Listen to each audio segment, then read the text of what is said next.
The pillows are fluff thanks to Miss Emily. The couch is wide enough, join the family. It's all love while we laugh at first criminalities.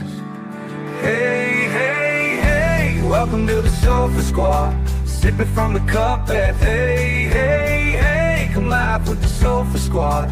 Can't roll my damn eyes hard enough. Oh, please, the puppies need me. Ooh, oh, please, my body is rejecting none of that fancy credential stuff. I'm just here for the cringe binge. Hey, hey, hey, welcome to the Sofa Squad. Sipping from the cup and hey, hey, hey. Come laugh with the Sofa Squad. Can't roll my damn eyes hard enough.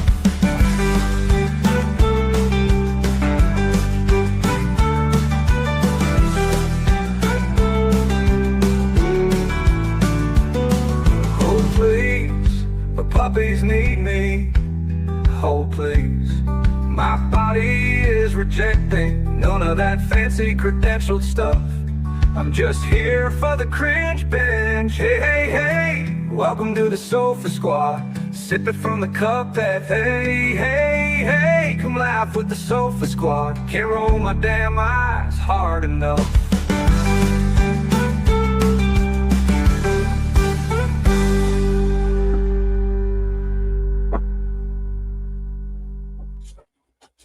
Hello, Sofa Squad. How is everybody doing? Hello, hello, hello.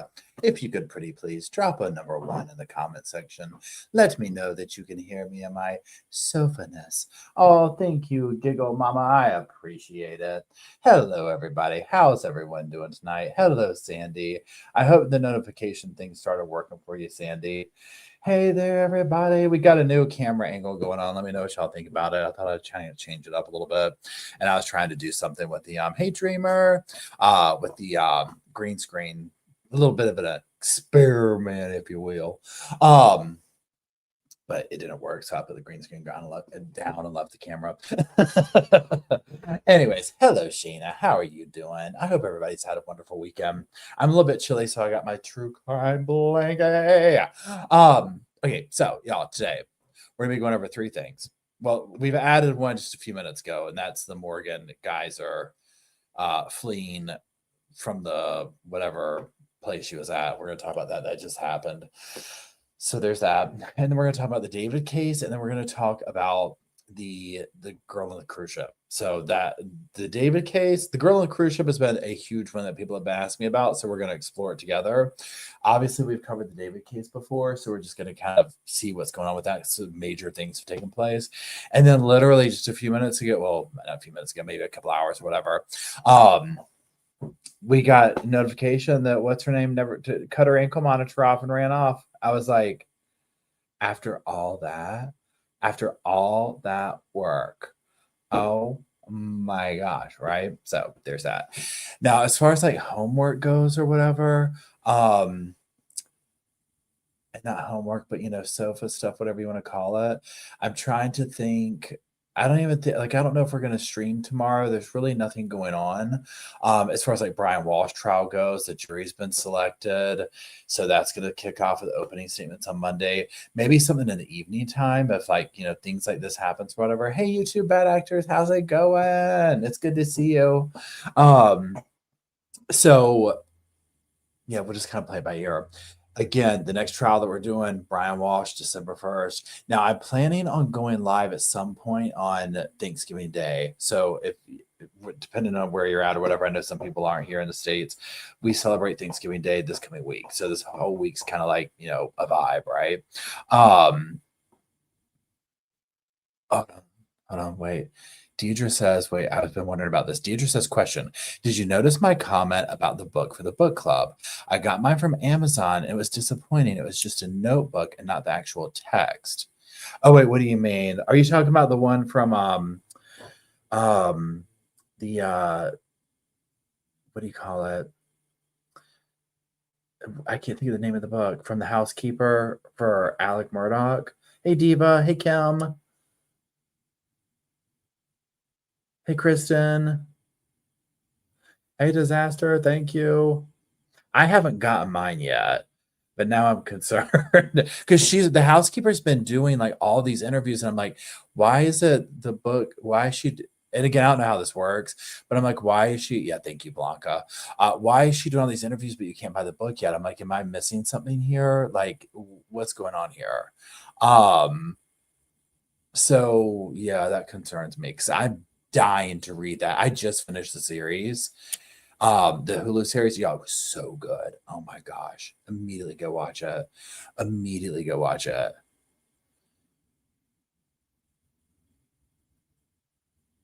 Yeah, I'm curious now because I pre-ordered my what see now. Where'd you got yours on Amazon, right? My dad got most on whole turkey. Oh, that's amazing, just Joe. Oh, the face, I didn't think about that. Okay, yeah. Yeah, it was cast really good, YouTube. Shark, it was amazing. Yeah, 100%. So we'll be on the lookout for that because now I'm curious. I have not gotten mine yet, so we'll see. But if I get it in some kind of notebook, I'm gonna be like, huh? What? So there's that. Okay, now what we're gonna do is we're gonna start with this the Morgan Geyser update. Okay, that's literally just happened. I'm like, what the you know what? So let me share the screen with you. We're gonna read it together. Yep, that's the one. Oh my gosh, that sucks. And off of Amazon. I'll look it up here in a second. While we're looking over this. When we look at one of the videos, I'll look it up in the background and look at something because now I'm nervous. Shoo-ba-doo-ba-doo. Okay, let me go over here. I'm gonna do this. Oh wait, I'm already sharing a screen. So we need to come over here. And we need to share this tab instead. Shoo-ba-doo-ba-doo-ba-doo. Okay. Then we're gonna come over here and then we're going to bam, bam, bam. How about that? Okay, so y'all. Slender man stabbing attacker Morgan Geyser is missing after cutting off her court mandated monitoring bracelet. Y'all, did she not just go through A, B, and C to even get out of there after this atrocious crime? Hey, Audra, how's it going? You're all good. No worries. Oh, Lynette, thank you very much. Happy Thanksgiving to you as well. I appreciate that. And look, you're also coming in strong at number one. Number one commenter. Okay, so Geyser's 22 failed to return to her halfway house in Wisconsin on Saturday, November 22nd. You know they were rolling too. You know they were rolling over this, right? Okay, so hold on. So she's one of the girls involved in the widely publicized 2014 Slender Man attack. Police said Geyser, now 22, recently cut off her Department of Corrections monitoring bracelet and left her group home in Wisconsin. She stabbed her fellow classmate Peyton Lutner 19 times with the help of her friend Anissa Wire when the girls were all 12 years old. This was a horrifying crime. Shocked the girl lived. Thank God she did, obviously, right? But yeah. Okay, so they're searching for her now. She left the group home. She cut off her bracelet.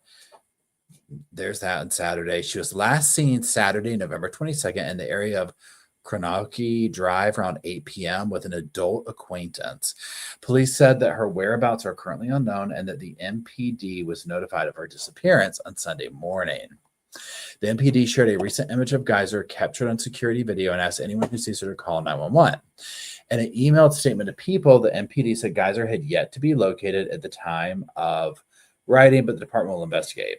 Her friend Anissa lured their classmate into the woods during a sleepover while playing a game of hide and seek. She survived the attack and was rescued by a passerby after she crawled to safety from the nearby bike path. Now, they were doing it to allegedly please the mythical figure Slender Man, whom they believe was real at the time. So they're charged with first-degree intentional homicide. They were tried as adults despite their ages. Both girls were eventually found not guilty by reason of mental disease or defect and were committed to psychiatric facilities. January 11th, 11 years after the attack, it was announced that Geyser would be released from her psychiatric care following expert testimony claiming she had made noticeable progress during her time there. The judge ordered Wisconsin's Department of Health Services to house her in a group home as a condition of her release. Weiser was released in 2021 after being housed for nearly 4 years at the same facility as Geyser. Okay, so here's the thing, and let me stop this right here. Wait, where'd y'all go? Okay, so here's the thing with this, okay? So, and correct me if I'm wrong here, but my understanding was, like, when they were doing all of the like hearings and all this kind of stuff, trying to get like, okay, are you going to get out? Are you going to do this, that? She was the one that was more of a concern of the two. Does that make sense? I mean, obviously they both were concerning, right? But it seemed that one of them was more, in my opinion, dangerous. And now y'all might be like, no, Paul, you got it wrong. And that's completely cool. I'm just going off memory without looking it up. But in my memory, one of them was way more like, oh, this is the one that was more off the hook. And the other one was more like a follower, which is still just as bad because obviously it's, whatever. So if this is the one that I'm thinking correct, I'm like, oh, girl, honey, you're done. Okay. You don't do something like this at 12 years old. Luckily, somehow they gave her a chance, the psychiatric thing. And then you pull this number. Now, here's the thing. You already know. Well, number one, it's probably better when she was at the group home or whatever, but it's probably tough. She probably has no concept how to deal with any level of like real life, right? So it's like going from that situation to the group home. I mean, what are you going to do from there? It's like they're going to get you. I mean, I don't know if she could ever be sentenced to jail time or whatever, but I just feel like this shows, I don't think she's ready like to be in society at this point. You see what I'm saying? Yeah, just as said she was already lucky enough to get out. Yeah. And that's the thing too. Yeah, it says that she was with an adult acquaintance. I'm like, who's the adult? Right? I mean, because if it's a parent of some sort, I have questions. But if it's some random adult, I have even more questions. She's 22. So when they say adult, see, in my mind, I'm still thinking of a 12-year-old, right? Like when she did the crime or whatever. She's 22. So an adult could be another 22-year-old, right? But in my world, I'm thinking like someone like me, like twice her age. That's where my mind went to immediately when it's like, whatever. I'm like, what is this, like a 40-year-old dude? You know what it's giving? Okay, you know that movie, Girl Interrupted? Remember Angelina Jolie's character? Who it was basically like at the very end of it, they basically were like, they kind of ate her up by being like, you're never going to get out of here because like you don't want to get better. Like this is going to be where you're mentally stuck out the rest of your life. That's what to me this girl in this situation is giving. Right? Is that right there where it's like she probably knows how to operate in those confines. And of course, she's human, of course, right? She wants to get out. She wants to do this. She wants to do whatever. Anybody would. But then getting out and experiencing that, the world is super scary. And it's like she probably doesn't know how to deal with it. Sandy says, did you see my comment that I ordered my book from Amazon? You already got it? Was it correct? Sandy, was it correct? Was it right? Because we're getting word that there was somebody who got a weird one. And you're talking about the Blanca's book, right? In the House of Murdoch or whatever. Oh, thank you, Montana. Yeah, the hearing, Goldie says at one of the hearings, they had doctors come and say one of them wasn't well and still had made no attempts to get better. I mean, that's the thing. It's almost like when you're going into a situation like that, like 12, 13, think about those formative years, right?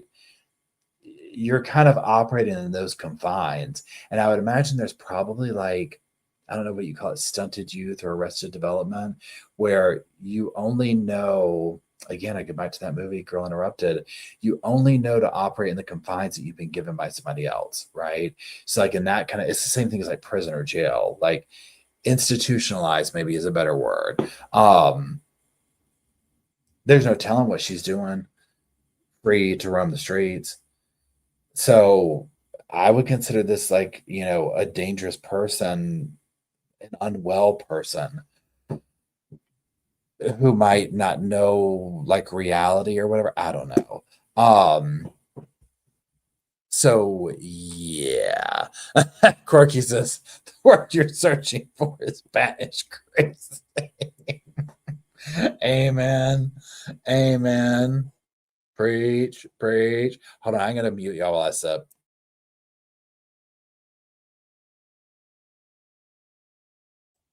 Audra, I hope the new puppy is doing well. I hope y'all are having fun. Okay, so now let's get into the David case real quick because the other one's going to be more like entailed. I'm going to be like learning along with y'all. Okay, so let me do like a quick overview of the David case so that we can get everybody on the same page here. This is going to be like a chat GPT bullet point kind of situation here. Okay. So September 8th. Well, first of all, David is, for many of us, we're like, David, who is this? Right.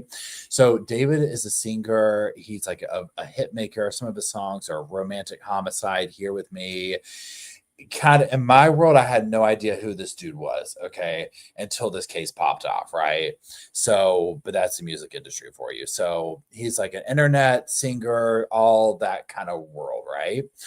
Now, let's get to like the crime at hand. Okay, so September 8th, 2025. A decomposed human remains were discovered inside the front trunk of a Tesla that is registered to David. This was in the Los Angeles. Wait, hold on. To David in Los Angeles. Okay, so it's discovered. It was on this weird street, right? He's on tour at the time. Okay. Well, then a person in the trunk said human is Celeste Hernandez. Now, this is a teenage girl. She was initially reported age 15. It says she had been missing. This brings up tons of issues already, right? So the investigators were like, yeah, so the body has been deceased for a while, okay? Pardon me. Now there's been news that just came out recently of dismemberment, frozen possibly, like it's bad, right? Okay, so he is now considered a suspect. One of the weird things when this case popped off, well, for me, a couple of things. I'm like, why is there a teenage girl first before you even get to the fact that she's dead in his car? Why is there a teenage girl intertwined with this man to begin with? Okay. Secondly, why is she dead in his trunk? Thirdly, why has she been there for a minute? Fourthly, how is he off on tour somewhere? Fifthly, why is he not coming home? Like, sixthly, why did he then have to do something else to then cancel said tour? It just went on and on where I was like, how is he not in jail yet? So there's that. So this has been slowly unraveling. There was all sorts of talk about who this girl, how she got here, what she did. Blah, blah, blah, blah, blah. Okay. So I'm going to do a quick timeline highlight real quick. So April 2024, Celeste is last reported missing around this time. Summer 2025, the Tesla sits abandoned in the Hollywood Hills / Bird Streets area for a period of time. Early September 2025, the vehicle is impounded after a parking violation and there's a foul odor. Now, of course, this is not good. It leads to the cops being like, huh? What? This is a familiar smell, right? September 2025, a search warrant executed at a residence linked to David. The lease is terminated soon after. November 2025, the investigators publicly named David a suspect and suggested multiple people were involved in dismembering and disposing of her body. Okay, so this is getting like crazier and crazier and crazier. Okay, now let me scroll down a little bit here. Please hold. Now let's do this. Let's look at a thing from TMZ real quick, their little report on this, and let's watch it together, and then we'll go from there. Please hold. Your call is currently important to us. Thank you. Okay, yes, thank you.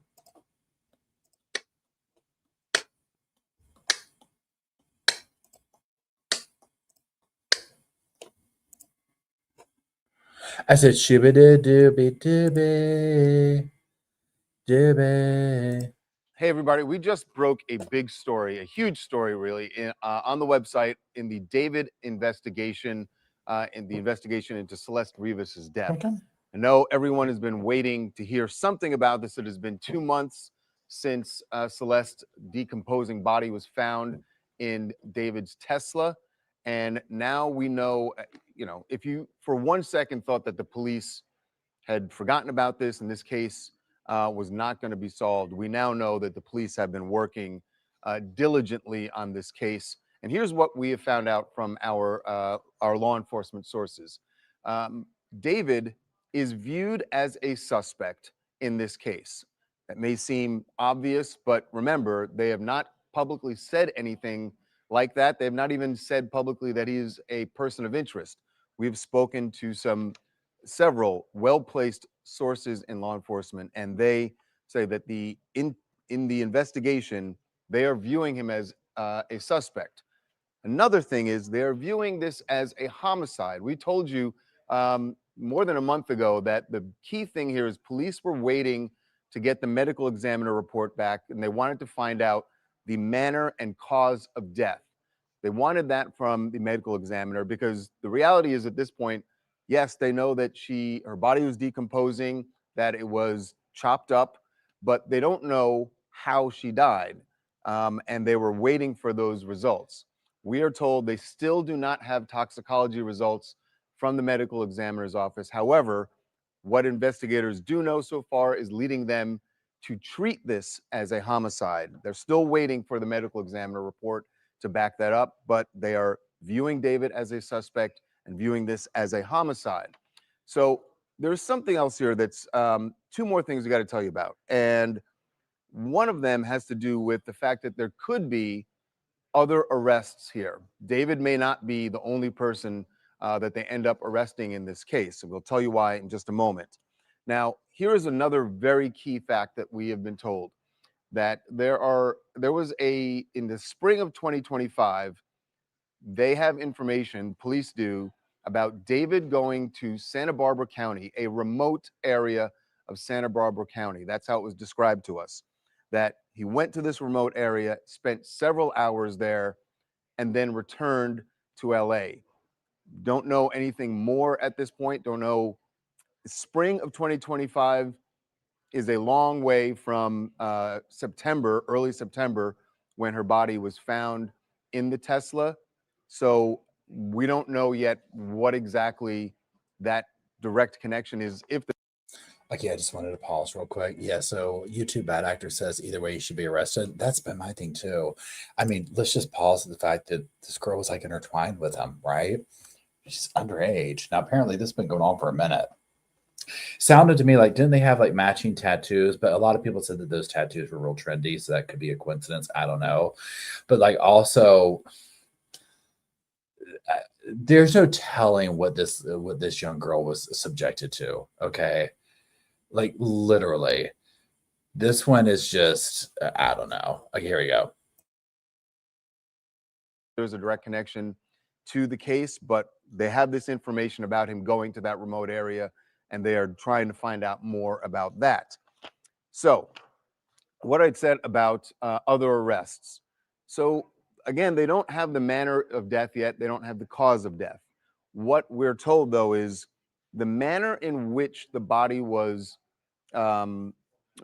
dismembered leads police to believe that whoever did that to Celeste had help, that it was not something that whoever the person is who did it could have done by themselves, and likely, we're told, did have help. Now, we are not being told that there are any other people they are viewing as a suspect. We're not told that there are other persons of interest, just that what they've seen with the body and how it was dismembered, it likely they feel was not done by one person. So right now, again, just to recap, David viewed as a suspect by investigators on this case. They view this as a homicide, still waiting for the ME's report to back up the fact that her cause of death is a homicide. And this mysterious Santa Barbara trip in the spring of 2025, I think that is going to be interesting if police can find out more. And then the final question is, who else was involved in dismembering Celeste's body? Don't have an arrest yet, but this is a good sign for people waiting to see if there is going to be justice for Celeste. You know, a lot of times when these cases drag out, people start to think the police aren't doing any work. We saw this with Brian Koberger in Idaho, and then it turned out the police had been diligently covering all their bases here to try and get bring someone to justice. Maybe that is going to happen for Celeste Rivas and her family after all. Of course, if you haven't already, subscribe to our channel to get all the latest on this case.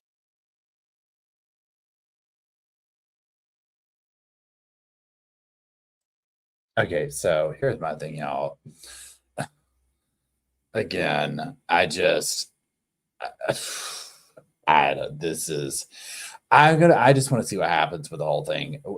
To me, this is one of those things where it's like I want to see what's going on behind the scenes with the investigation, because it's either a scenario of they're gathering intel and then arrest will come, or they're gathering intel but like they can't pin who did it.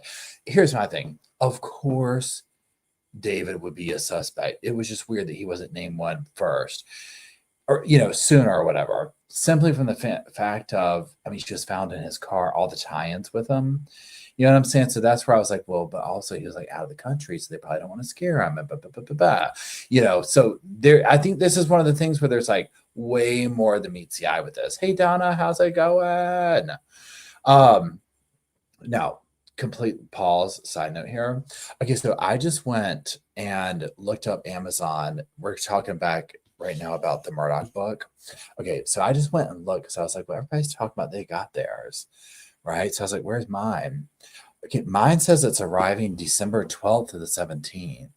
So like, I wonder if we're all getting the same book here. The one that I'm getting, and let me click it again. Within the House of Murdoch, amid a unique friendship, Blanca and Maggie. Paperback, November 7th, 2025. Maybe they just need to print more or something. Temporarily out of stock. That's what it is. That's what it is. So they must be doing like a print. Maybe it's self-published or something. And so she's having to print them out, or I don't know, right? Please hold. Your call is important.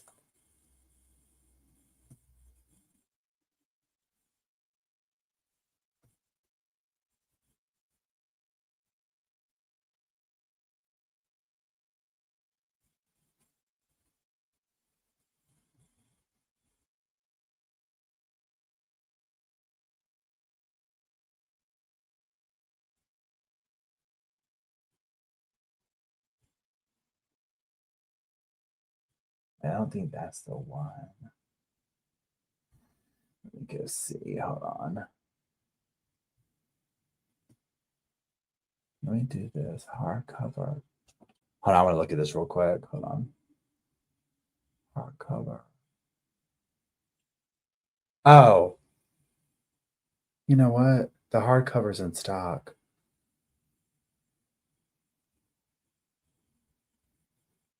The hardcover's in stock, y'all.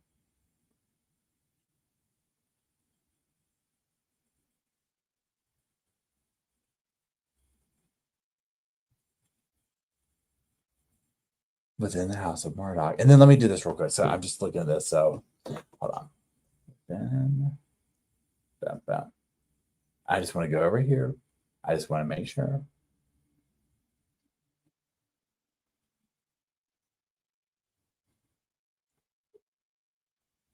I just want to find her link. Bam. Bam. Bam. Bam. Where's y'all go? Where's the chat? Shoo-bay-do-bay-do-bay-do. Okay, then there's this. Then there's this. Okay, let's do this one instead. Because from here, you can get to the links from other things. Oh, thanks, Elsa. Rebecca Parks disappearing. No, I've not even heard of that one. Hold on. Rebecca Parks. 2 days with urges to end all my remembers. I've never even heard of this. A missing pregnant woman.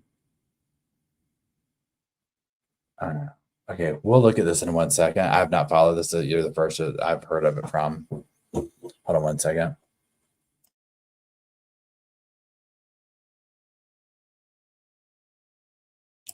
Okay. Oh, Chrissy, how are you doing? It's good to see you. I hope you're feeling well.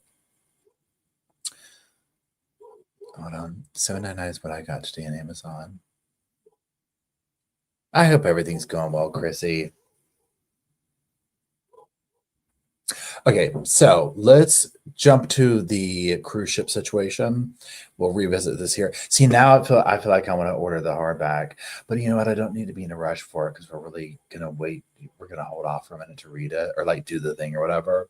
And then two, I'm thinking I'll handle a paperback better. Okay, so yeah, there's that. I had to walk myself through that. Oh yes, Shayna, definitely put that on the list. Thank you. Thank you. I appreciate it. Okay. Now, next, let's get rid of this. So again, we're just going to keep following the David case, the Celeste case, and see what happens with it, right? Okay. Now, this one has been literally everyone's been asking me about this one. I mean, it's been covered by a lot of people. I have not even, today was the first time I really started looking into it beyond seeing headlines. And this is just like, what? Okay, there's so much going on with this. And what I'm talking about is Anna Kepner. Now, this is the young lady who died on a cruise ship.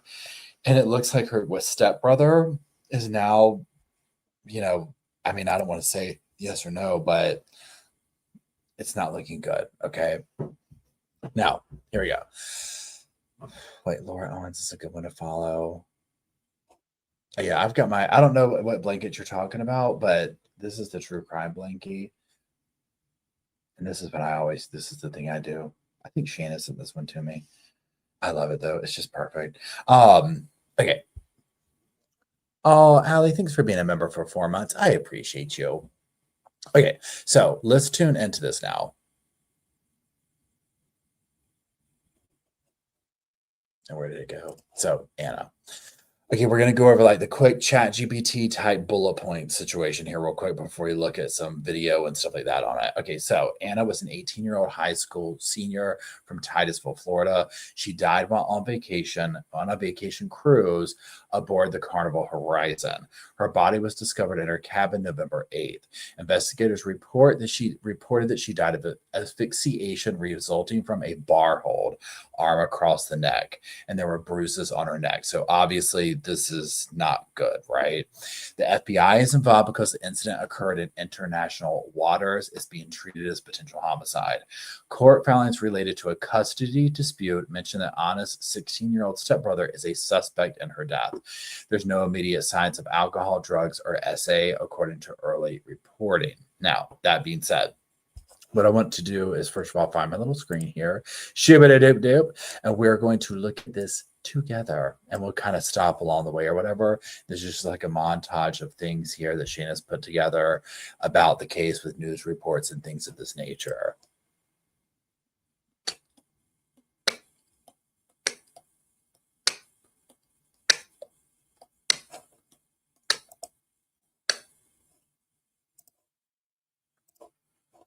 Okay.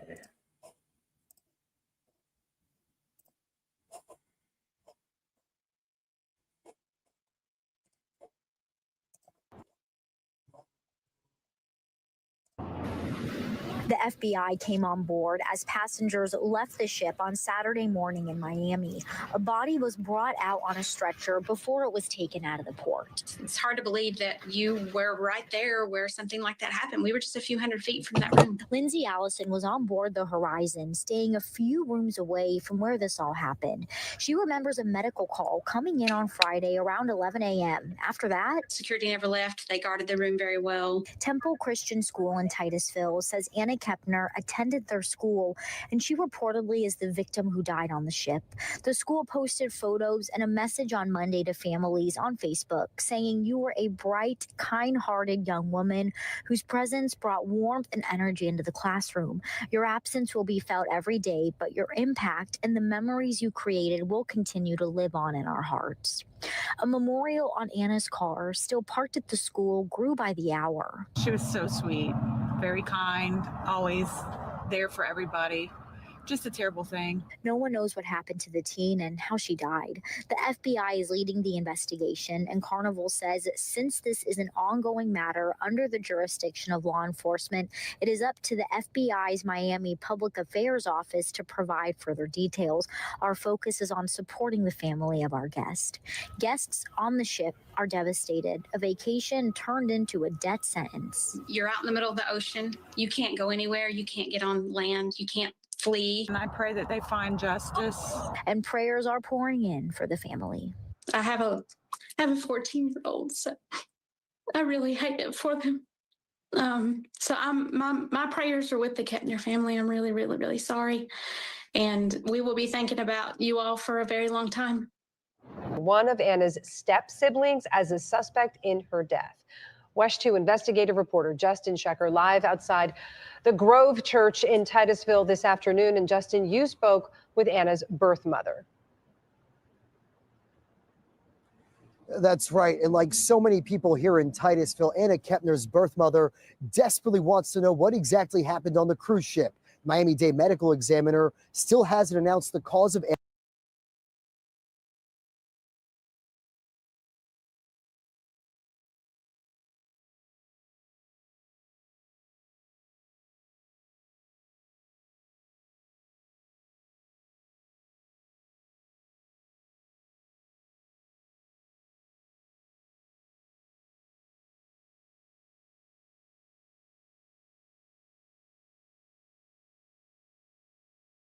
Please hold. We're going to watch that interview y'all are talking about with the mom, too, after we watch this. Cheerleader whose lifeless body was found crammed under a bed and wrapped in a blanket on a Carnival Horizon cruise ship. According to a new report from ABC News, she was found crammed under the bed and wrapped in a blanket. Y'all, this is what happened. This is horrible. the teen died from asphyxiation after allegedly being strangled to death with an arm across her neck. Anna reportedly had 2 bruises on the side of her throat. The insider told the news outlet that there were no apparent signs of sexual assault, nor were there drugs or alcohol in her system. The latest news of the teen's death comes as creepy details are emerging about her 16-year-old stepbrother, who is being eyed as a suspect in the case and who was, quote, obsessed with her. She was scared of him because he always carried around a big knife. Here's everything we know about the teen cheerleader's mysterious death. The Florida teen, affectionately nicknamed Anna Banana, and her blended family set sail on November 2nd from Miami for a 6-day Carnival cruise, which was supposed to set sail throughout the Caribbean. The teen was on the ship with her father, Christopher Kepner, and her new stepmom, Chantel. Yeah, hold on one second. Well, first of all, hello, Emily. I hope you're doing well. Okay, couple of things, y'all. That whole thing where they were like, she was scared of him, he carried a knife around, yada, yada. Y'all, what? Okay, they might answer this in a minute, and we might hear it in the interview, but I'm like, were they sharing a room? Like, I have lots of questions.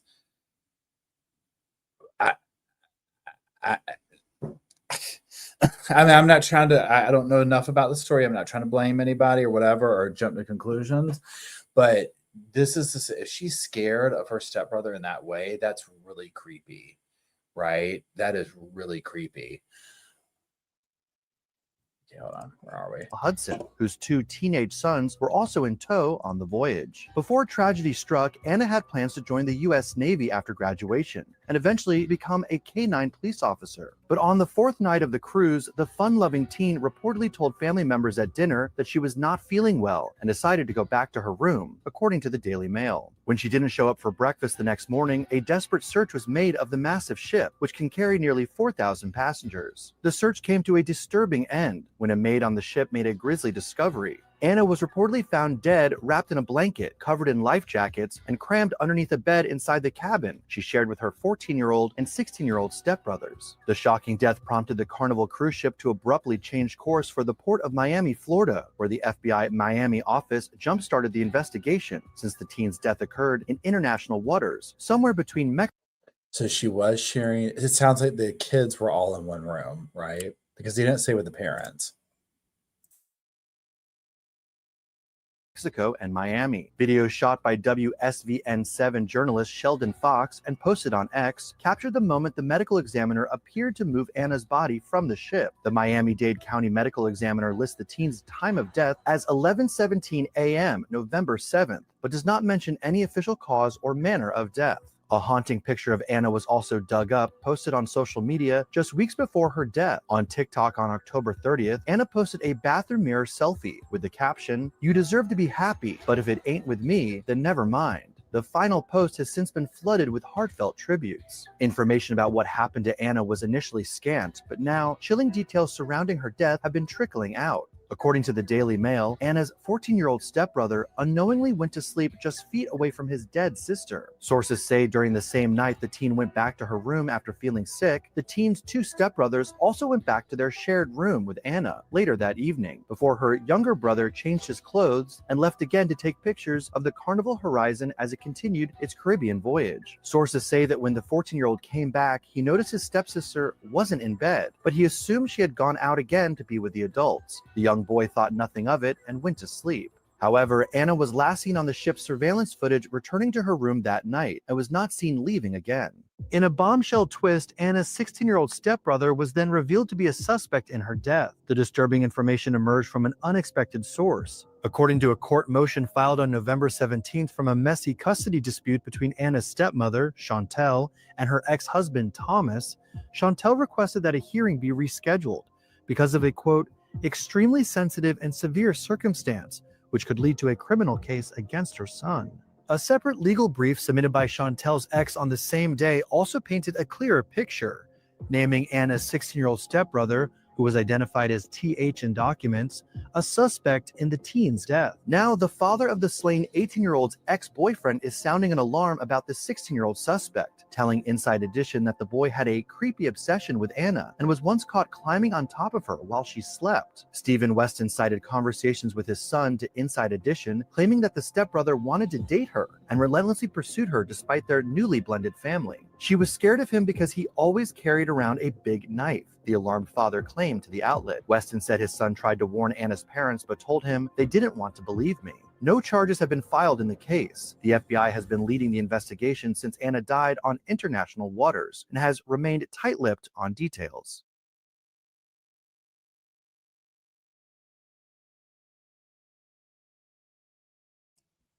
Yeah, so this is not good on multiple levels. Yeah, imagine the brother, pardon me, who slept in the room. If that turns out to be true, where he's like pining to date her and, you know, doing crawled on top of her, all this, y'all, there was a lot going on here. There was a lot going on here. Okay, well, let's watch the interview, pardon me, with the mom. This is, I think it's Ashley Bamfield. Okay, hold on. Let's see what she says. This is insane.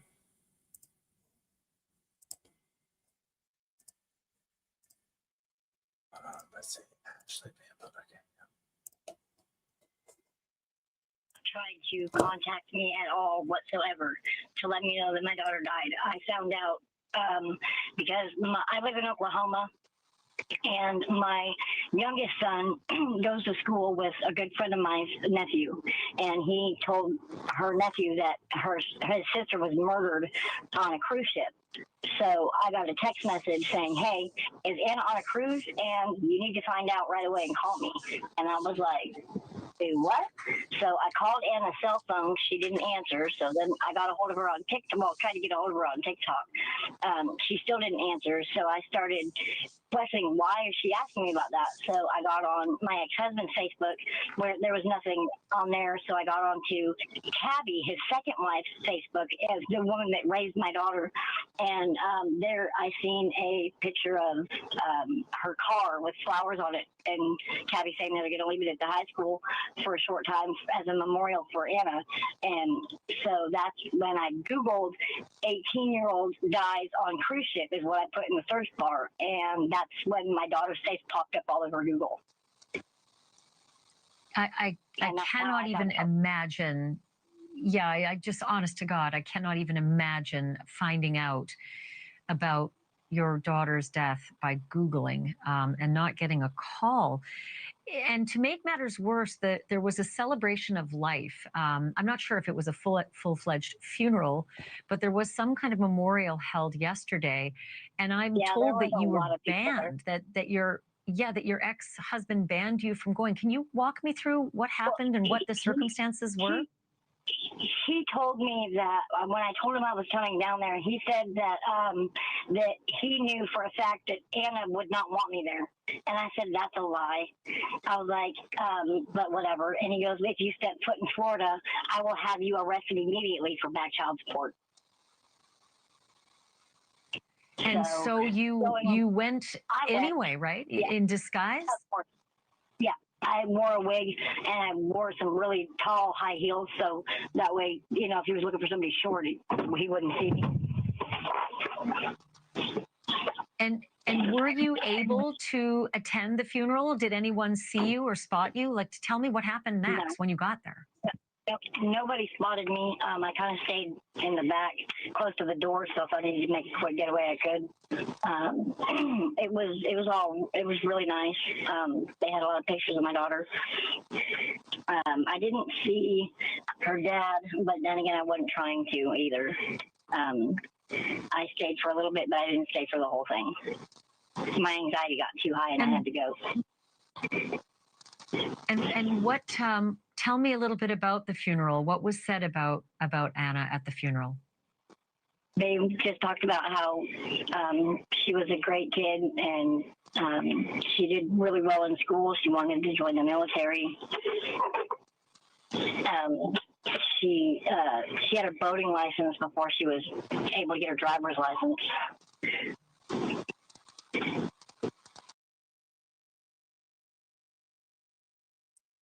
Okay, I have to pause for a second. Okay, first of all, I'm going to walk you through what I thought we were getting ready to watch. For whatever reason, in my mind, I thought we were getting ready to watch the woman in the pictures with the dad, like the people who were on the cruise, right? Oh, thank you, Ohio Palm Mom. Okay, wait, Insider Edition interview. We'll look at that one next. Thank you. And thank you for being a member for 10 months. Okay, so I thought we were going to look at that. So this was like, okay, hold on, wait, the bio mom. Okay, so what's going on here? If you come to Florida, I'll have you arrested. Your daughter wouldn't want you there. Well, clearly there's like 10 chapters that we didn't get to. Obviously, they had family drama. Okay, this is Captain Obvious, right? There's so much going on. Well, this now is like, no wonder. No wonder. I mean, they had so much drama going on in their own lives, all the adults. It was like, you know, because I wonder, does she go to all of them and say, I don't want to be near this kid's making me, you know, my stepbrother, he's making me uncomfortable. He's doing this, he's doing that, but like, what's going on here? Okay, let me look up the other one real quick. Hold on. Please help. Your call is important. Please help.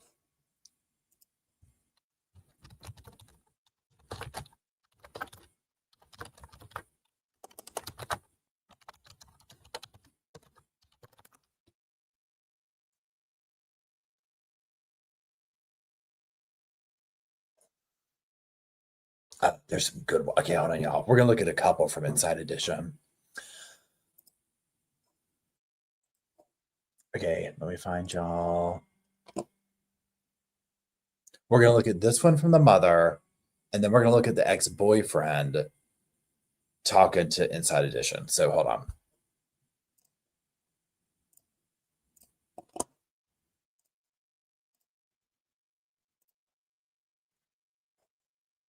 Services today for Anna, the 18-year-old cheerleader who was found dead on a cruise ship. We know her stepbrother is under suspicion, and he was allegedly obsessed with Anna. We've got the latest, including an exclusive interview with the dead teen's mother, who reveals she has been banned from attending her daughter's funeral, but is going anyway in disguise. Anne Mercogliano reports. There's chilling new allegations today about the death of an 18-year-old cheerleader on a cruise ship. Anna Kepner's 16-year-old stepbrother, who is now under suspicion in her death, was said to be obsessed with her. She was scared of him because he always carried around a big knife. Stephen Weston says his son Joshua, who was dating Anna, witnessed a disturbing incident during a FaceTime call. He saw her stepbrother come in the room when she was sleeping and get on top of her. He says that Joshua warned Anna's family what had happened. He says, "Dad, I tried to tell the parents that this was happening, and they didn't want to believe me." He's like infatuated, attracted to her like crazy. He's always wanted to date her. Inside Edition producer Emma Cady is in Titusville, Florida. Anna's funeral is being held here today at the Grove Church. Because the investigation into her death involves her stepbrother, we're told there's a lot of tension among family members, and some even told they're not welcome here today. Inside Edition also spoke exclusively to Anna's biological mother, Heather, who says she was told not to attend, but says she was determined to say goodbye to her daughter and will go in disguise. Heather, what are you going to do to get in? I'm going to put a wig on and wear some really tall shoes because I'm 4'9". Heather and Anna's father, Christopher Kepner, divorced 13 years ago when Anna was 5. Anna, affectionately known in the family as Anna Banana, was found dead in her stateroom aboard the cruise ship Carnival Horizon. She was sharing a room like this one with her 14-year-old brother and the 16-year-old stepbrother. There was a queen-sized bed. That's where Anna slept, and bunk beds for the 2 boys. Published reports say the 14-year-old was out exploring the huge cruise ship when Anna died. When the boy returned, he slept in his bunk, not realizing Anna's naked body had been stuffed under her bed just feet away. The sleeping arrangements came up in a divorce hearing today between the 16-year-old suspect's parents. His mother revealed that the 16-year-old is under psychiatric care. Can I speak to has a psychiatrist appointment on December 1st. She sat impassively as her ex-husband's attorney spoke about the cruise. The 16-year-old was allowed to drink. The teenagers were given their own room in which to stay. Just a lot of circumstances that showed that the mother in this case was not exercising appropriate supervision over this child.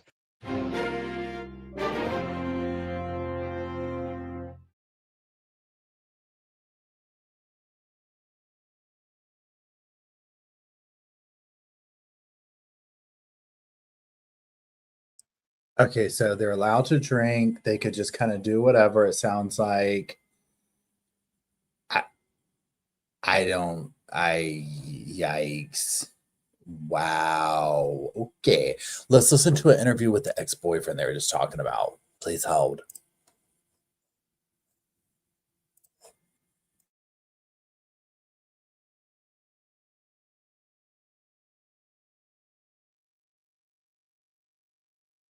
Kepner, the 18-year-old high school cheerleader who was found dead on a cruise ship.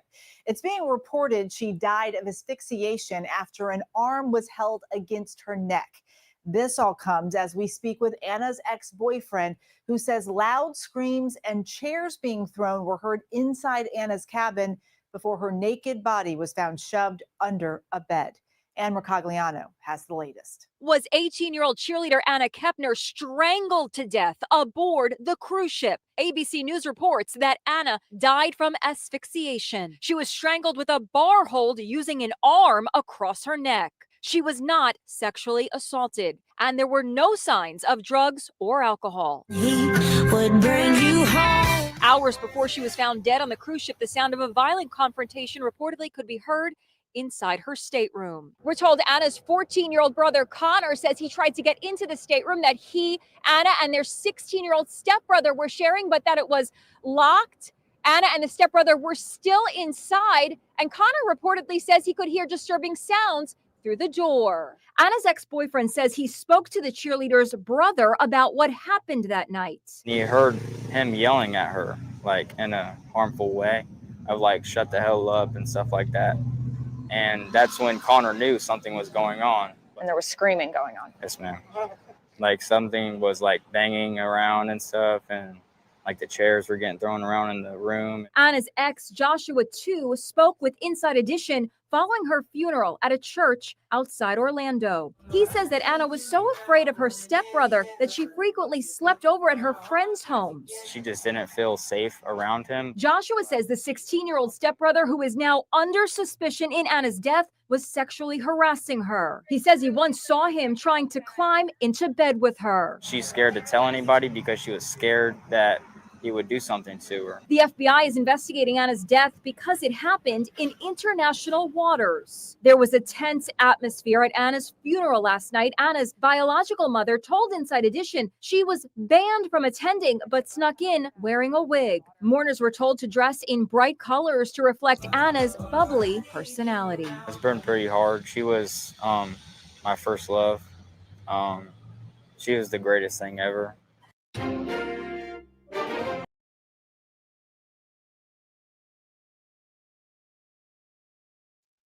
Okay, so wow.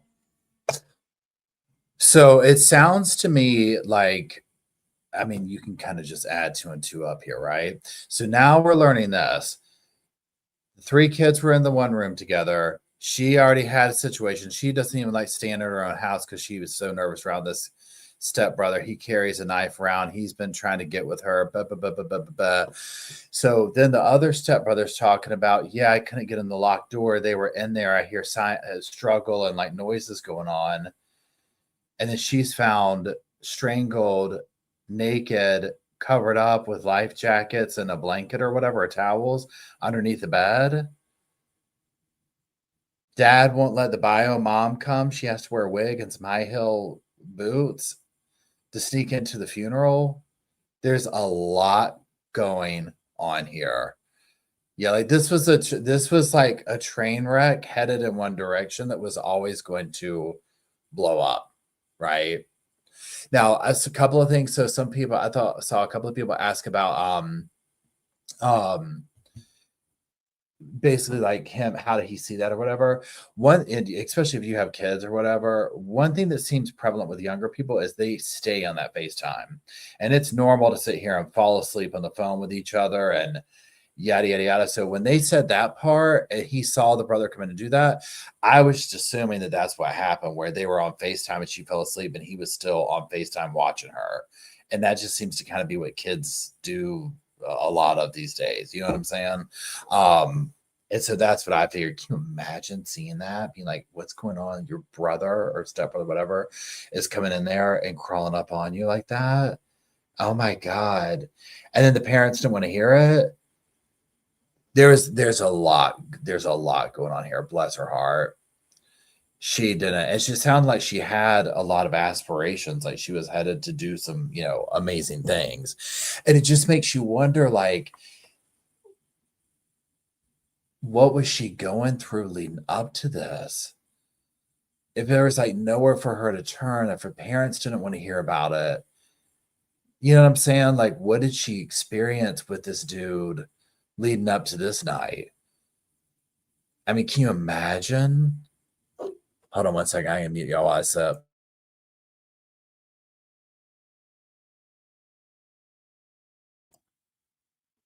And then like we heard from that one person, the woman on the cruise was like next door or whatever.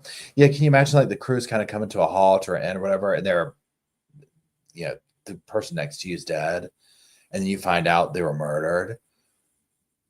I would love to hear people who maybe interacted on the cruise ship to be like, oh yeah, well, this is the vibe or whatever. Yeah, and they were like, "Oh, he's under psychiatric care." I can almost assure you they did that intentionally because probably it's very obvious what took place. And so they're like, "You better start something." You know what I mean?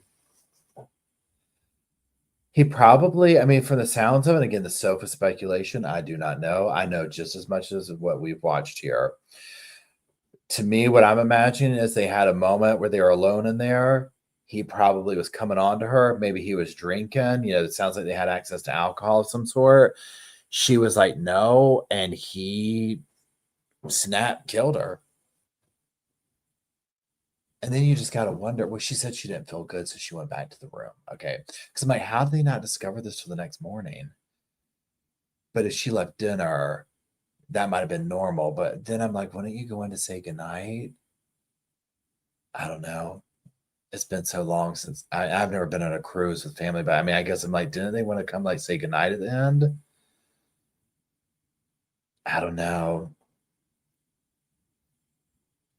Yes, Stephanie says absolutely they put him in a psych care on purpose.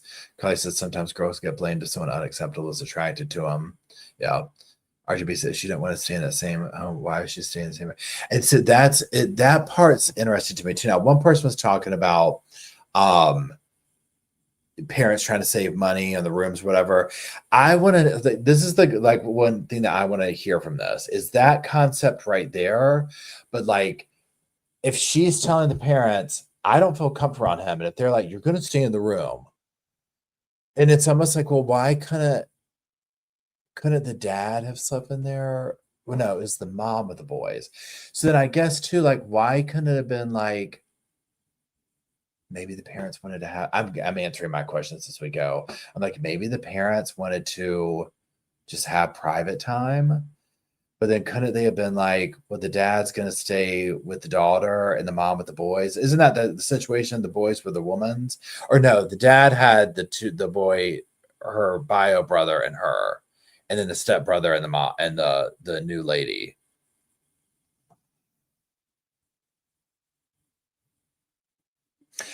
Here the judge says they were brand new step siblings too. I forgot about that.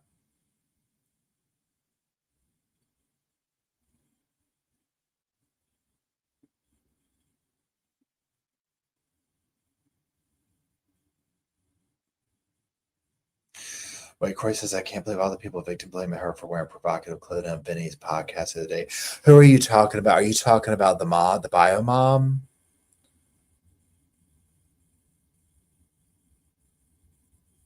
Jessica says, I'm booking for my daughter. Maybe we're going all out though, and it's $2,200 for us on a balcony and all. Okay, so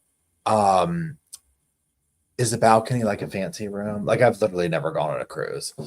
Is that like the fancy room? I would assume so since it's the balcony. See, now all I think of too is the Amy case with the cruise ship stuff. Yeah, Ginger says that she said she wasn't feeling well. Why would they check on her beforehand? See, that's what I wonder too.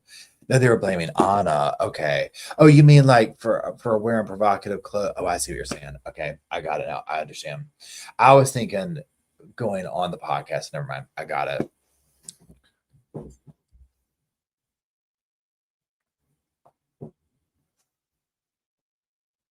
Yeah, there's so much that just doesn't. It all just says nothing makes sense here. It literally. Yeah, I've never gone on a cruise, and I thought about doing like the Crime Con one, but then I was like, I don't want to be in. No, I would love to do an Alaskan cruise, like not a party cruise, but like some kind of like a nature Alaskan type thing. But I feel like I would need to go on like a 2 to 3 day cruise first to see if I could do it. You know what I mean?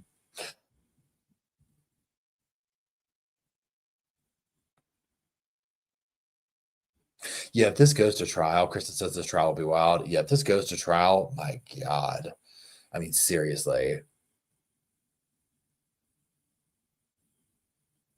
Oh, YouTube says Where'd you go? There's a mom of a teen that was killed on a cruise 20 years ago that's never been prosecuted. She heads an organization for American victims on cruise ships. Oh, that's it. That's cool.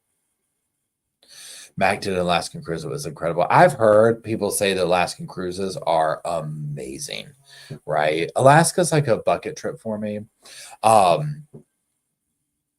So yeah, and this one's going to be tricky because the alleged perpetrator is underage.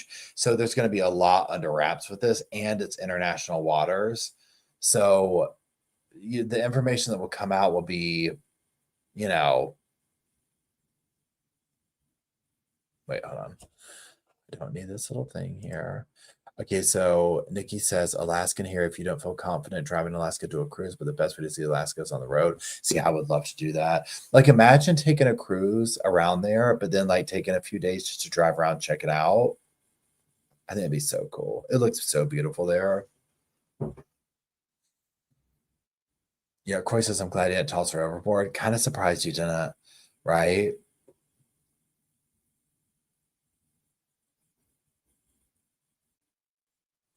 Oh, you're getting a deal on the Black Friday. Thank you, Hairball Crafting, aka Crafting.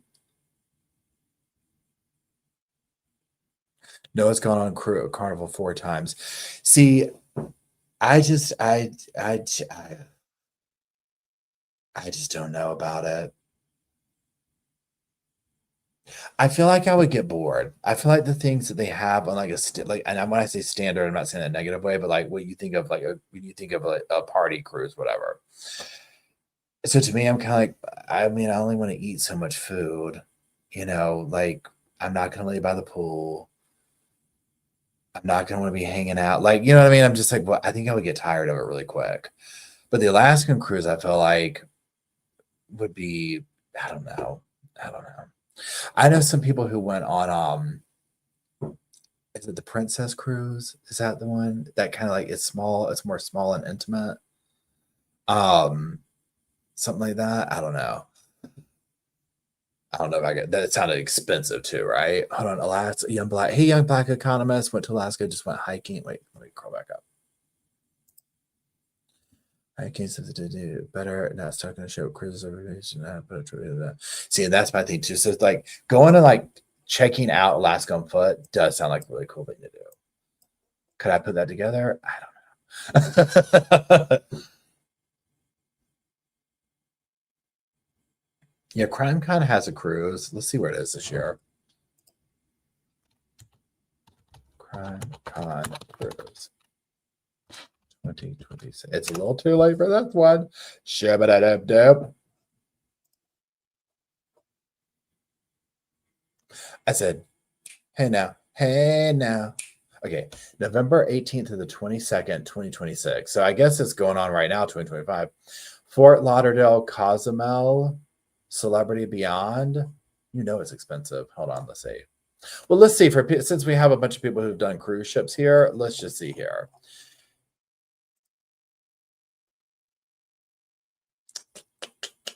Event pricing. Okay. Let's see here. Programming. Number 1, choose a badge. Standards $300, right? Okay, 2. Pick a room. Okay, well, this isn't. Okay, so the standard. Wait, let me go to y'all. Okay, so the badge for CrimeCon, this is CrimeCon cruise we're talking about, is $300. Okay, then the deluxe interior stateroom, which this obviously seems to be the most basic, it's 202 square feet. It is $780 per person. The ocean view stateroom is $935. Stateroom with an infinity veranda is $1,300. So let's look at that 780. Okay, so we're at 780 plus 300, so we're a little over $1,000 to get onto the ship and get into CrimeCon. Now, what else you got to do on here? Now, you got to get to Fort Lauderdale, number 1. Book a flight. Okay, so you leave to Fort Lauderdale. So you're probably going to want to get there a day early, get a hotel room, right? This is extra.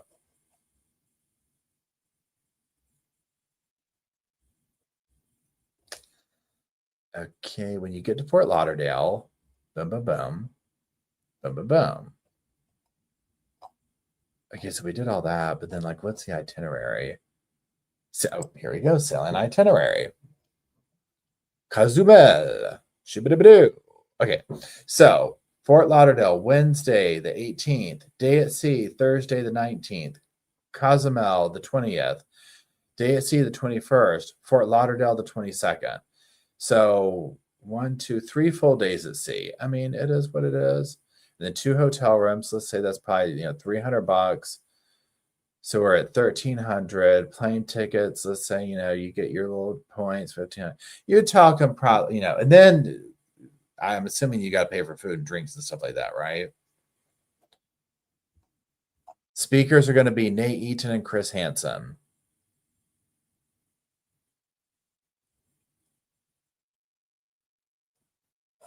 So, anyways, there's that. See, I think I would eat my way through the cruise. Gwen says they say you eat so much in a cruise. Oh, please, it wouldn't take much for me. I'd eat my way right through it. Eat my way right through it. Wouldn't have to ask me twice.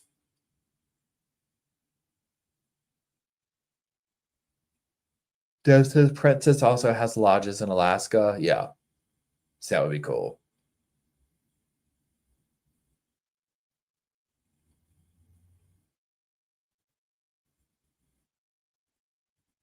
Yeah, Chrissy, that'd be cool if you made it to the Crime Con next year. We'll be sending you good vibes. Comes the package. Okay. About Sonia Selby? No. Hold on 1 second, Lauren.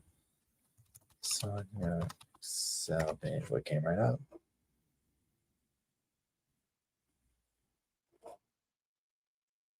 Okay, hold on. What? Huh? Okay, hold on, y'all. I gotta share this one.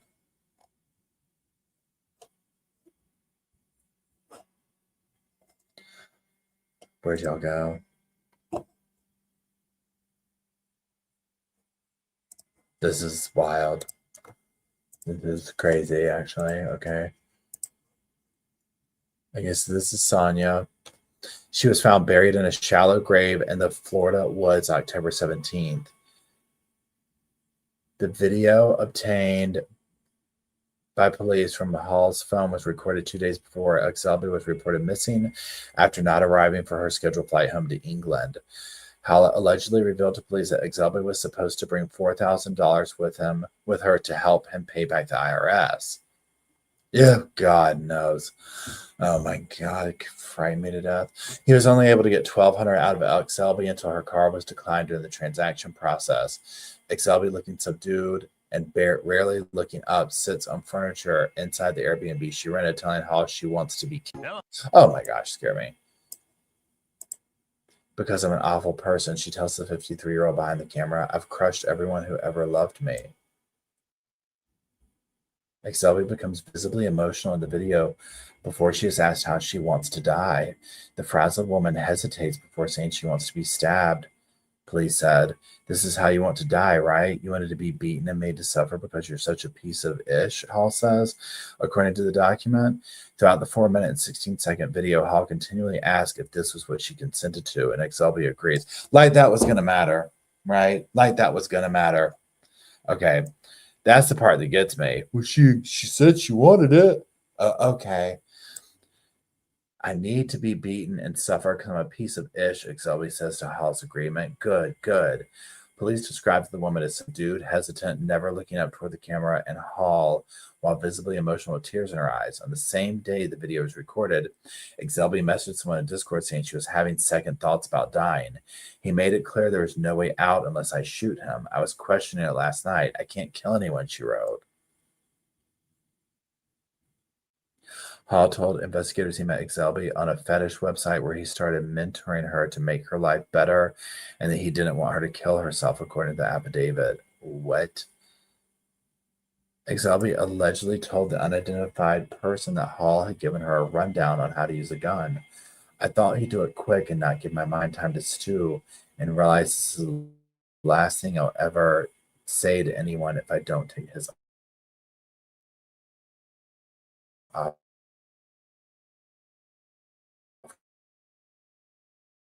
burn.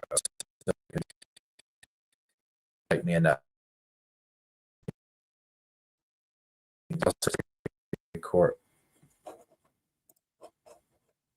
Wait, hold on. Sorry. Hold on one second. I got all messed up.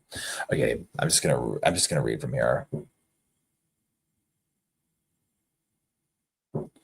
Please help. She also told the person Hall made her record 3 disclaimer videos and write a letter to her family because it was funny. Oh my God. Oh my God. Hall told investigators he met Exelby on a fetish website where he started mentoring her. During the first interviews with police, Hall made several statements that were inconsistent before revealing to officials it was part of a cover story Exelby wanted him to use so her death wasn't a burden to him. The alleged murderer never revealed the location of her body as part of a promise he made that she didn't want to be found. Police located her body in a shallow grave. Her death was ruled homicide caused by 4 sharp force injuries like a knife. The last time Hall saw Shelby, he said she was happy because she was going to get what she wanted. I can't. He's so nasty too. Oh my God, he's so gross. I can't with this, y'all. Oh my God. Whoa. It could at first the whole thing, like even when like you said, like the have you heard of this? And I quickly looked over it, I was like, this sounds like a fetish type thing. Because I guess in that kind of scenario where it's like, I mean, these have happened before, right? Where these situations go on like this. But I mean, I guess he's sitting here like, oh, you have to do this disclaimer or whatnot. Seriously?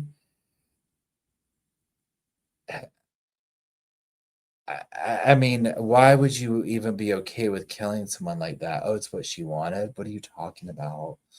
You know what I mean? Like, okay, then maybe like pretend to. I don't know. There's a lot going on there. There's a lot going on there. I mean, did he think he was going to be? He was going to be okay with this if he got caught? He was going to get away with it. And then the scenario for her, like, say it was like she wanted to unalive herself, but this was going to be like it could have been a blended situation. Maybe she wanted to do that, and maybe it was also a fetish thing, and it was going to be a whole thing. Well, then you get in that moment, and it's like, I don't want to, like, and he also sounds like he was getting in her head. You know what I'm saying? Like really messing with her. My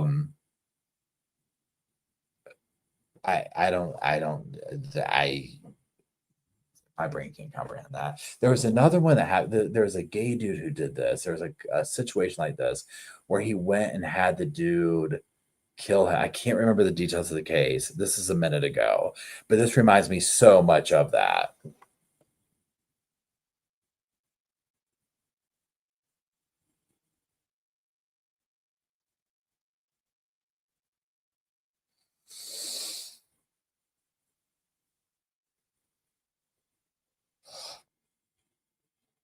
Oh, excuse me. Sorry, I'm starting to yawn at y'all now. So let's go over like what's coming up this week and et cetera again. So again, we have the holidays here in the States coming up this week, Thursday. I'm gonna try and do a live on that and just do like a hey, hang out, like happy turkey day, everybody kind of situation. Maybe stream it to both channels. I have to see how that goes. And so we're not going to stream during the day tomorrow just because the Brian Walsh case it's set to go December 1st, right? So we're going to be gearing up for that, et cetera, et cetera. Tomorrow's video on the main channel is part 2 of the Nick Rossi case. I cannot with that situation. Literally, y'all, it is absolutely insane. So yeah. So what we'll do is we'll just play it by ear. If something major pops off or whatever, or if like, who knows, we'll go live. And we might do some lives in the evening time, but I don't know what time. So tomorrow evening, probably nothing tomorrow for sure, because I'm waiting for something to come here. And then Tuesday I'm having dinner with somebody. So we'll see. Anyways, we'll figure it out. But at minimum, the turkey day for sure. And then we'll just see other things that are coming up. Maybe we'll use this week to catch up on all the cases going on and whatnot. And also coming up as well is just tons of trials next year. So, but right now at hand is Brian Walsh. I've got 2 or 3 videos that we'll be doing for the main channel to review that, et cetera, and get all prepared for that. So, there's that. Anyways.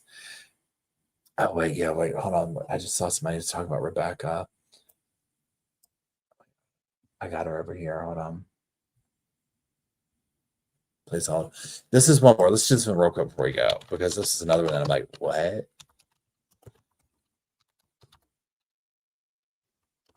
I'm typing in 2 things.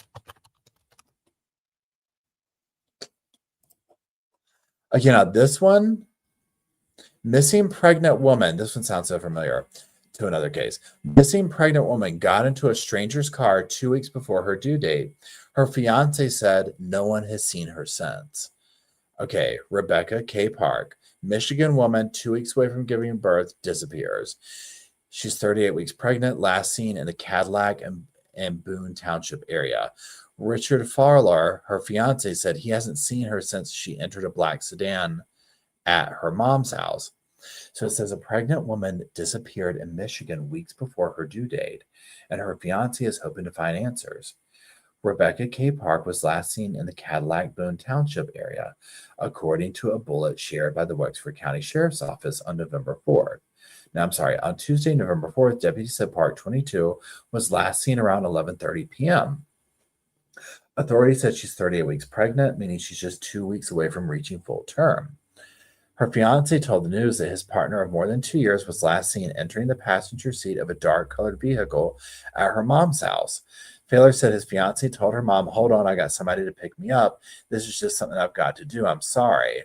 After entering the sedan, Fowler said nobody's heard from her since. Her phone was found on a 2-track across the street from her mom's, and anybody that knows Rebecca knows she didn't go anywhere without her phone. Fowler doesn't know who Park left with. He said he and Park are always in contact. She's due on November 18th. Per her fiance, me, her mom, and sister, we've all been calling the hospitals. I just want to know she's safe, that her son is safe. She's 5'2". She weighs 140 pounds. She was last seen wearing a black coat, light blue jeans, a pair of gray shoes, and was carrying a black bag. Yeah, that sounds bad. Wow. That's yikes. Oh my gosh. Wait, her fiance used to be her stepdad?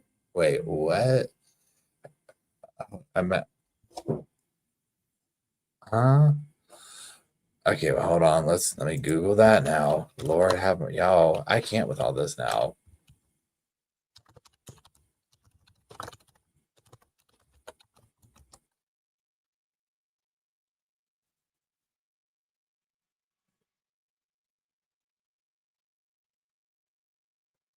Hmm. Hmm. Hmm.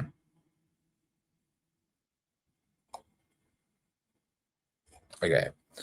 So this is the little AI overview at the top of the thing right here. You know how it does on Google or whatever? Okay, it says reports and online discussions surrounding the disappearance of Rebecca K. Park in November have mentioned allegations that her fiance, Richard Fowler, formerly had a relationship with her biological mother, Courtney. The claim, which is unverified by police, contributes to the online speculation surrounding the case. Rebecca, pardon me, so we just went through that. Okay, the unverified claim doing the fiance. The allegation that Richard, her fiance and father of the unborn child, previously had a relationship with her biological mother has circulated. Some online commenters have stated that both Fowler and Park's biological mother have given conflicting accounts or changed their stories about the night Parker disappeared. The Wexford County Sheriff's Office have asked the public to disregard online rumors and has not confirmed this claim or any specifics. In one social media post, a user suggested that Fowler and Park's mother were in on the disappearance. Official statement of the rumors. They said asking the public to ignore these. Please do not name it official. Okay, so let's go down to here to this article right here. Okay, so this one. Okay. Viral Rebecca K. Park TikTok allegations say secrets exist between Park's fiance and her mom as mother's story keeps changing. Okay, hold on. New unconfirmed social media allegations are casting fresh suspicion on those closest to Rebecca. Let me scroll down. According to a TikTok post by true crime creator Matt Thibodeau, shocking claims have emerged that Park's fiance once had a romantic relationship with her mother, an allegation that, if true, adds a startling new layer to an already complex missing person investigation. The guy, quote, this guy right here, Rich, identified in other news reports as Richard Fowler, Park's fiance and Park's unborn baby father, is actually the ex-boyfriend of her mother, Courtney. Yeah, you heard that right, he says in his post. Thibodeau says in the video referring to Park's mother that Courtney Bartholomew and her daughter's fiance, Fowler, Rebecca, 22 years old, is dating and pregnant by her mother's ex. He cites residents from the area where Park lived who say the relationship was an open secret in their small community. However, according to Thibodeau, some alleged Fowler did not initially realize Park was Bartholomew's daughter. Oh, God. Y'all, this is going to get complicated. What already is complicated. I mean, wow. Wow. Oh, wait, hold on. Did it say where? Please hold. Okay, wait, let me scroll back up. Mention. Emily says the Cadillac and Boone Township area. Have you heard of that area? Cadillac and Boone Township area. Yeah, we're going to need a whiteboard to connect all these cases that are coming out in these last few days, y'all. This is great. This is crazy. This is crazy. Oh my God. Oh. I mean, personally, and again, I don't know, but I mean, if her phone was found on the tracks, hold on. If her phone was found on the tracks, okay, and she went into a car, and this is like a couple of weeks ago, and she was almost all the way full term. I'm not trying to be negative Nancy here, right? It's not looking good. And then when he's like, I don't know whose car that was. But here's the thing, too, and I'm not saying that she did this, whatever. You never know what somebody has going on, right? And if whoever that she said this to, I just got to go do this, and you get in some strange person's car, and then you disappear. It's like, well, then what was the relationship with this person in the car? Was this like a secret relationship? And then that person found out, like maybe I mean, so much could go on there, right? So I just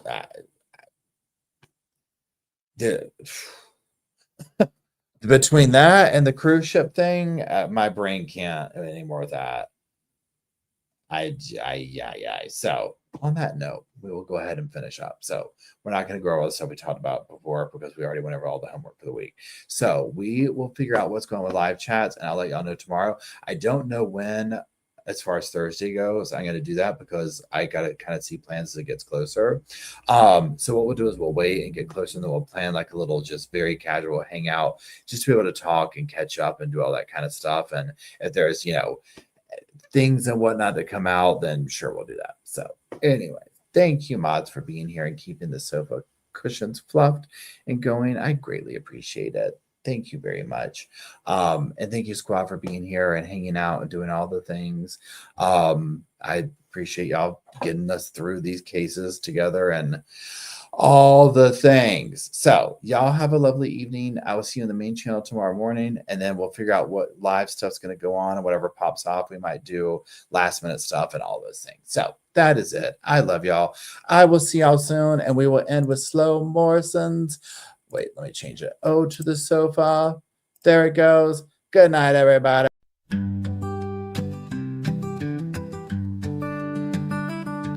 The pillows are fluffed thanks to Miss Emily. The couch is wide enough. Join the family. It's all love while we laugh at Perk's criminalities. Hey, hey, hey, welcome to the Sofa Squad. Sipping from the cup that hey, hey, hey, come laugh with the Sofa Squad. Can't roll my damn eyes hard enough. Oh please, the puppies need me. Ooh, oh please, my body is rejecting none of that fancy credential stuff. I'm just here for the cringe binge. Hey, hey, hey, welcome to the Sofa Squad. Sipping from the cup and hey, hey, hey, come laugh with the Sofa Squad. Can't roll my damn eyes hard enough.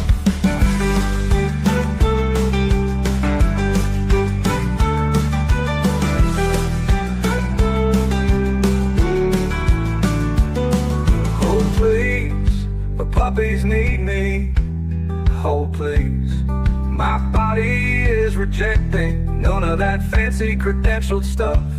I'm just here for the cringe binge. Hey, hey, hey, welcome to the Sofa Squad. Sipping from the cup that hey, hey, hey, come laugh with the Sofa Squad. Can't roll my damn eyes hard enough.